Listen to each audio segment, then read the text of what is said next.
अखंड सौभाग्य और वैवाहिक जीवन में सुख समृद्धि और खुशहाली लाने के लिए रखा जाने वाला हरतालिका तीज का व्रत सुहागिन महिलाओं के लिए बहुत ही खास होता है। इस दिन महिलाएं पति की लंबी उम्र के लिए पूरे दिन बिना कुछ खाए पिए व्रत रखती हैं और माता पार्वती से अखंड सौभाग्य की कामना करती हैं। हालांकि महिलाओं को इस दिन कुछ बातों का खास ध्यान रखना चाहिए और भूलकर भी उन कामों को नहीं करना चाहिए, नहीं तो आपके सारे पुण्य पाप में बदल सकते हैं, जिसका असर आपके वैवाहिक जीवन पर भी पड़ सकता है। पंचांग के अनुसार भाद्रपद मास की शुक्ल पक्ष तृतीया तिथि का आरंभ 25 अगस्त को दोपहर 12:35 से होगा और इसका समापन 26 अगस्त को दोपहर 1:55 पर होगा। ऐसे में उदया तिथि के अनुसार इस साल हरतालिका तीज का व्रत 26 अगस्त मंगलवार को रखा जाएगा।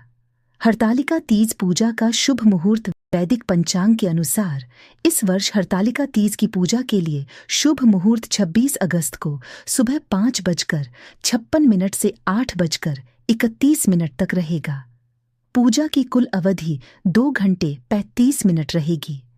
अगर आप भी इस व्रत को रखने जा रही हैं तो भूल कर भी इस दिन इन 10 कामों को न करें। आइए जानते हैं वो कौन से काम हैं। इस दिन मां पार्वती की पूजा करते समय ध्यान रखें कि उनके साथ शंकर जी और पुत्र गणेश भी हों। इन तीनों की पूजा एक साथ करें, क्योंकि गणेश जी और शिव जी की पूजा न करने से मां पार्वती नाराज हो सकती है। हरतालिका तीज पर कई लोग सिर्फ भगवान शिव और माता पार्वती की ही पूजा करते हैं, लेकिन माना गया है कि इन दोनों की पूजा से पहले भगवान गणेश की पूजा करनी चाहिए, तभी पूजा सफल मानी जाती है। हरतालिका तीज के शुभ अवसर पर विवाहित महिलाओं को अपने बाल धोने से परहेज करने की सलाह दी जाती है, क्योंकि ऐसा माना जाता है कि यह कार्य दुर्भाग्य को आमंत्रित करता है। आध्यात्मिक शुद्धता बनाए रखने और सौहार्दपूर्ण विवाह सुनिश्चित करने के लिए इस दिन बाल धोने से बचने की सलाह दी जाती है। ऐसा करने से महिलाएं अनुकूल परिणाम की गारंटी दे सकती हैं और अपने मिलन की पवित्रता को सुदृढ़ कर सकती हैं। हरतालिका तीज व्रत से एक दिन पहले महिलाओं को अपने बाल जरूर धोने चाहिए। हरतालिका तीज व्रत के दौरान किसी भी तरह के अनाज के साथ फल खाने की भी मनाही होती है, इसलिए हरतालिका तीज व्रत में फल खाने से भी बचना चाहिए। फल खाने से व्रत पूर्ण नहीं होता है। पौराणिक मान्यता के अनुसार फल खाने वाले व्रती का अगला जन्म बंदर का होता है। हरतालिका तीज व्रत रखने वाली स्त्रियों को सोने से बचना चाहिए। व्रत के दौरान भजन सुने या फिर भगवान का जाप करना चाहिए। पौराणिक मान्यता है कि हरतालिका व्रत के दौरान सोने से बचना चाहिए।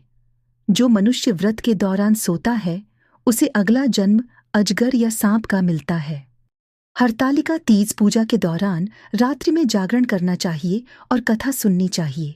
खासकर नवविवाहित महिलाएं बिल्कुल भी हरतालिका तीज की रात में न सोएं, अन्यथा आपका व्रत निष्फल हो जाएगा। यह व्रत पति की दीर्घायु अर्थात लंबी उम्र के लिए रखा जाता है। अतः व्रती महिलाएं इस दिन पति से किसी भी प्रकार का क्लेश या झगड़ा नहीं करें। हरतालिका तीज व्रत में पानी पीने की मनाही होती है। जो भी कन्याएं और स्त्रियां हरतालिका तीज का व्रत रख रही हैं, उन्हें व्रत के बीच में पानी पीने से बचना चाहिए। इस व्रत में भी करवा चौथ की तरह पानी पीने की मनाही होती है।